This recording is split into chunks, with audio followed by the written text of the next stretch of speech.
Good morning dear student. बच्चों, आज हम अपना नया चैप्टर स्टार्ट करें जिसका नाम है ट्रायंगल एंड इट्स प्रॉपर्टी। अब ट्रायंगल क्या होता है? पिछले ईयर में आपने ट्रायंगल कहीं ना कहीं तो पढ़ा होगा, कुछ तो पता होगा आपको ट्रायंगल के बारे में। क्या होता है triangle? Triangle has three side. Triangle has three side, जो तीन साइड होती है। ये जो लेंथ आपको दिख रही है और ये जो लेंथ आपको दिख रही है, इसे क्या बोलते हैं? साइड बोलते हैं।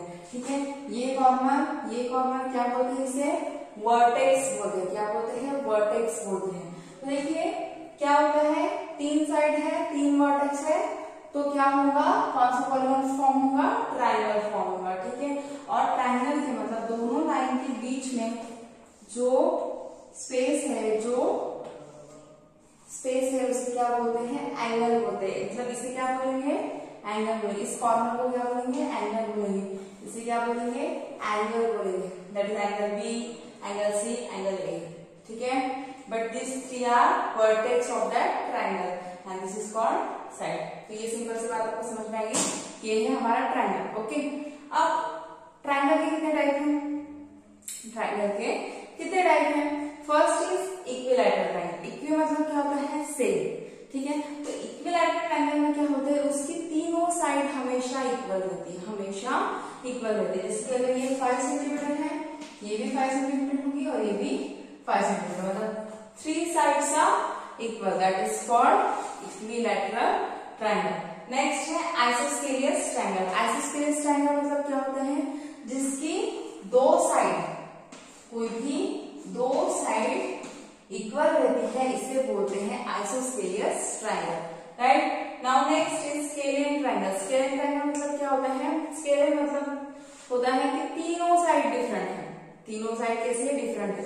अगर ये 5 है, ये 6 रहेगी, ये 7 रहेगी, मतलब अलग अलग रहेंगी। ठीक है, यही बात है कि अलग अलग रहेंगी। मतलब तीन हमने टाइप देखे ट्रायंगल के: equilateral triangle, isosceles triangle and scalene triangle. Equilateral में क्या होता है? तीनों साइड बराबर होती है। स्केलियन में क्या होता है? दो साइड बराबर होती है, थर्ड साइड डिफरेंट होती है। स्केलियन में तीनों साइड क्या होती है? डिफरेंट होती है। समझ में आई बात? नाउ नेक्स्ट इज क्या है? Acute angle triangle. Acute angle triangle मतलब ऐसा ट्रायंगल जिसके सारे जो एंगल रहेंगे वो 90 से कम रहेंगे। जैसे कि ये अगर 70 है, ये 50 होगा और ये 60 होगा। ठीक है, तो ये 70 है, ये 50 है, 60। तीनों एंगल कैसे है? 90 से छोटे है ना। मतलब ऐसा ट्रायंगल, समझ में आ रही बात?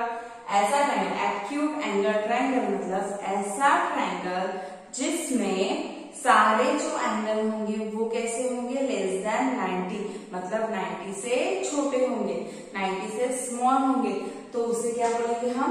Acute angle triangle. समझ में आ रही बात? उसे उल्टा ऐसा है obtuse angle triangle. Obtuse angle triangle में क्या होता है?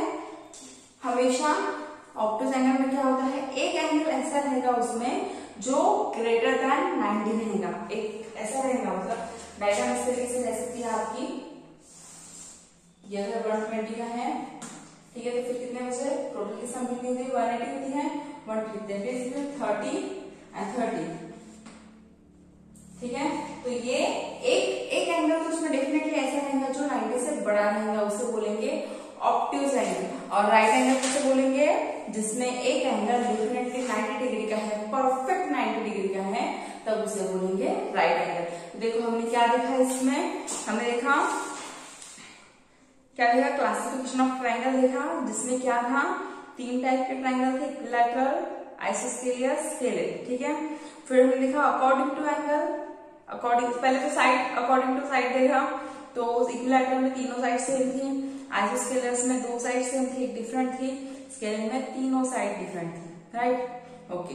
According to angle, acute angle triangle में क्या था? एक्यूट एंगल में जो तीनों एंगल रहते हैं वो हमेशा लेस देन 90 रहते हैं, उसे बोलते हैं एक्यूट एंगल ट्रायंगल। ऑब्ट्यूज में कहते हैं एक एंगल ऐसा रहेगा जो ग्रेटर देन 90 रहेगा, ग्रेटर देन 90 रहना चाहिए, उसे बोलेंगे ऑब्ट्यूज एंगल। और अगर आपका एक एंगल 90 डिग्री रहता है तो उसे बोलते हैं राइट एंगल ट्रायंगल। ठीक है, आई बात समझ में? फिर उसके बाद में है आपको मीडियन ऑफ ट्रायंगल। अब मीडियन क्या होती है?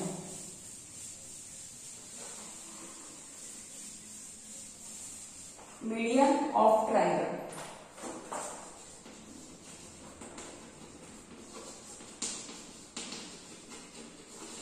मतलब अगर ये आपका ट्रायंगल है तो ऐसी लाइन सेगमेंट जो कहां से वर्टेक्स से जाती हो और साइड पे उसका मिड पॉइंट हो।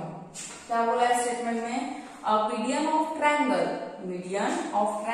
Is a line segment joining the vertex. Line segment क्या कहते हैं? वर्टेक्स को जॉइन करती है to the mid point of side opposite to vertex. मतलब देखिए लाइन सेगमेंट है कहां से जॉइन कर रही? वर्टेक्स से टू द इसका मिड पॉइंट मतलब बीच में का पॉइंट जिससे दोनों ये डिस्टेंस इक्वल रहे उसे बोलते हैं मिड पॉइंट। इस मिड पॉइंट को और उसके अपोजिट वर्टेक्स को जो जॉइन होती है उसे बोलते हैं मीडियन। अब इससे अगर मीडियन ड्रॉ करनी है तो कैसे ड्रॉ करेंगे? ऐसे, है ना? ये दोनों लाइन इक्वल हो जाएंगी। इससे अगर मीडियन ड्रॉ करनी है तो कैसे करेंगे? ऐसे। और ये क्या होंगी? हमेशा मिड पॉइंट को जॉइन करती है। दैट इज कॉल्ड तो यहाँ पे इसकी कितनी मीडियन होगी? 1 2 3 मीडियन होगी।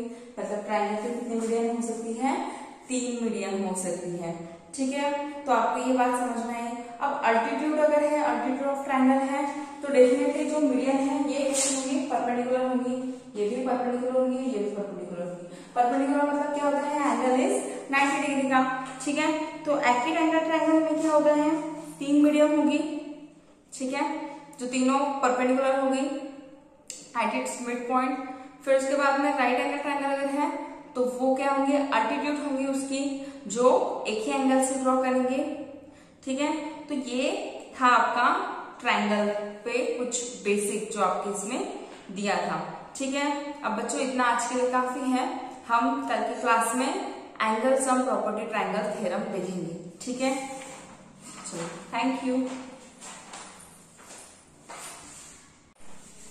सो स्टूडेंट हम थ्योरम कौन सा देख रहे हैं अभी? Angle sum property of triangle. Okay, so angle sum property of triangle में क्या बोला है स्टेटमेंट में? The sum of 3 angle of triangle is 180 degree. मतलब अगर कोई ट्रायंगल है तो उसके तीनों एंगल की सम कितनी होनी चाहिए? 180 डिग्री होनी चाहिए। देखिए ट्रायंगल है हमारा, ठीक है, तो यहाँ पे हमको क्या प्रूफ करना पड़ेगा? एंगल 1 2 3 इन तीनों की सम कितनी? 180 degree. Okay, so we have first statement is the sum of 3 angle of triangle is 180 degree. Okay, और गिवन क्या है हमारा? सिर्फ एक ट्रायंगल दिया है हमको, सिंपल ही एक ट्रायंगल दिया है, ट्रायंगल PQR, जो कि हमने यहाँ पे गिवन में लिखा triangle PQR।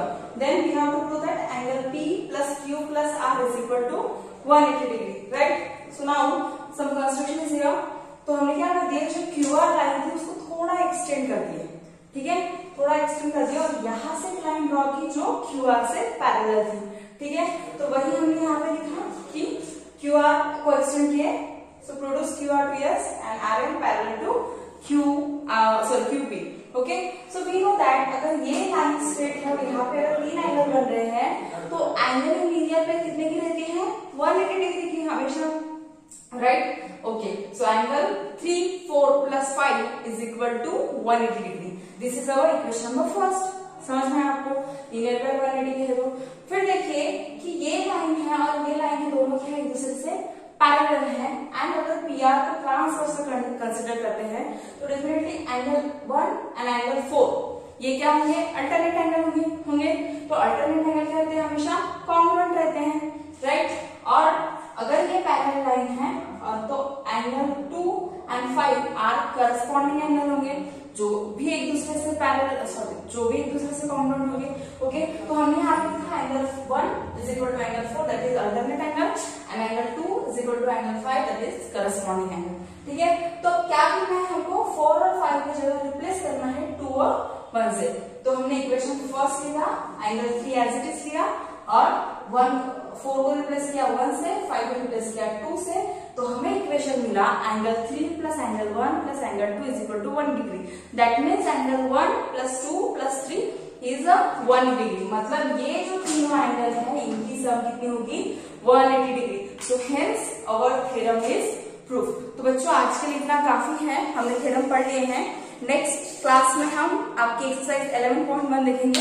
Okay, thank you. और ये इसका स्क्रीनशॉट ले लीजिए, आपकी कॉपी में ये होना चाहिए। ठीक है।